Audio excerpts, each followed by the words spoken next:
निश्चयाचा महामेरू, बहुत जनासी आधारू, अखंड स्थितीचा निर्धारू, श्रीमंत योगी छत्रपती शिवाजी महाराज.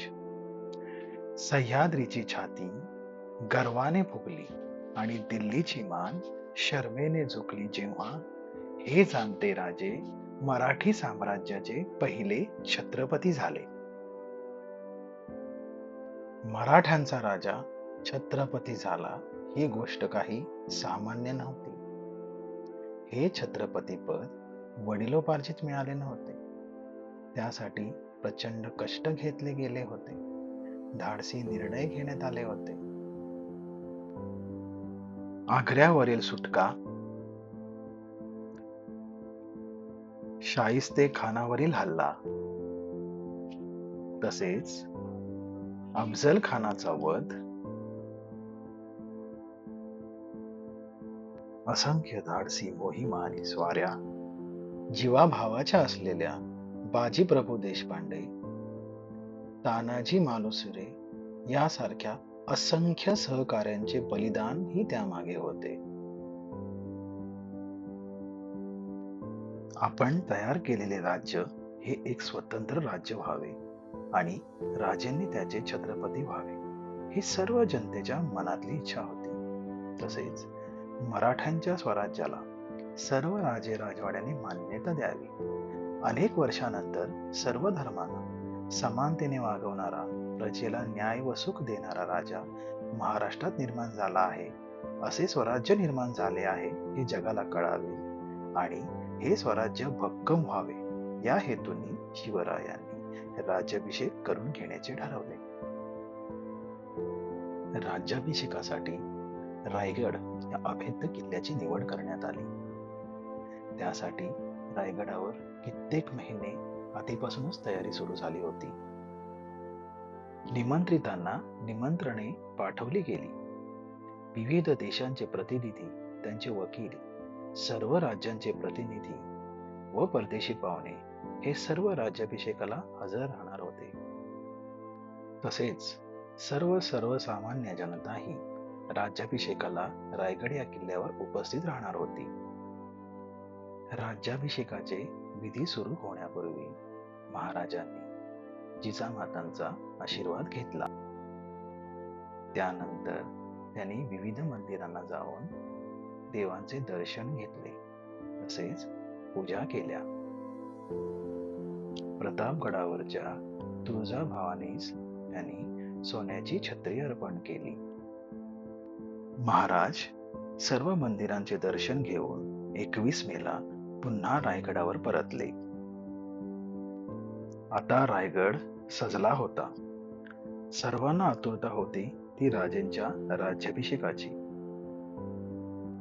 आणि तो दिवस आला. ज्येष्ठ शुद्ध त्रयोदशी शके 1596 म्हणजेच 6 जून 1674.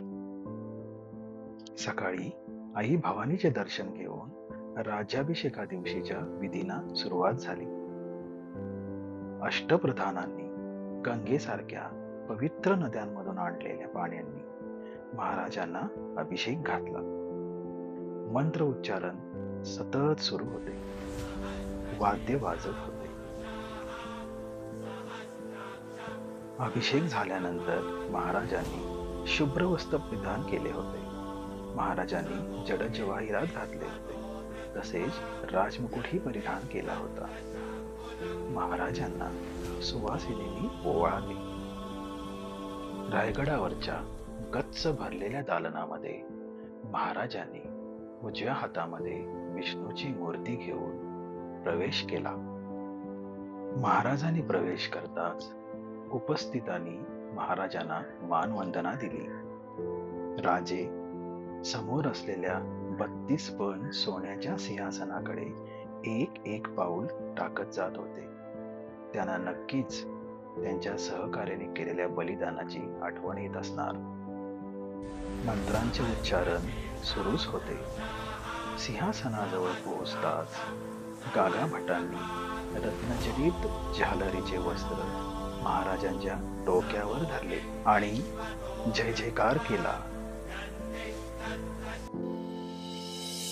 प्रौढ प्रताप पुरंदर क्षत्रिय कुलावतंस सिंहासनाधीश्वर राजाधिराज श्रीमंत श्री श्री श्री छत्रपती शिवाजी महाराज की पूर्ण रायगड शिवाजी महाराज की जय, शिवाजी महाराज की जय या घोषणेने दुमदुमून गेला. सर्व गडांवर ठरल्याप्रमाणे तोफा उडवल्या गेल्या. माँसाहेबांच्या डोळ्यातून आनंद अश्रू आले. राज्याभिषेकामुळे त्यांनी केलेल्या 30 वर्षांच्या कष्टांचे चीज आज झाले होते. सर्व पाहुण्यांच्या भेटी सुरू झाल्या. इंग्रज वकील हेनरी ऑक्झेंडन याने या सर्व सोहळ्याचे वर्णन अतिशय सुंदर लिहून ठेवले आहे. राज्याभिषेकानंतर शिवराज्याभिषेक शक सुरू झाला, ज्यामध्ये शिवराई नावाची नवीन चलन प्रणाली अस्तित्वात आली.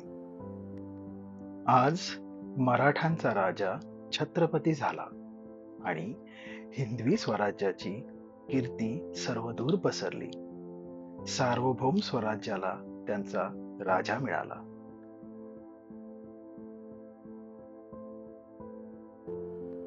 आमच्या राजांना आमचा मानाचा मुजरा. व्हिडिओ आवडल्यास नक्की लाईक करा, शेअर करा, सबस्क्राईब करा. धन्यवाद.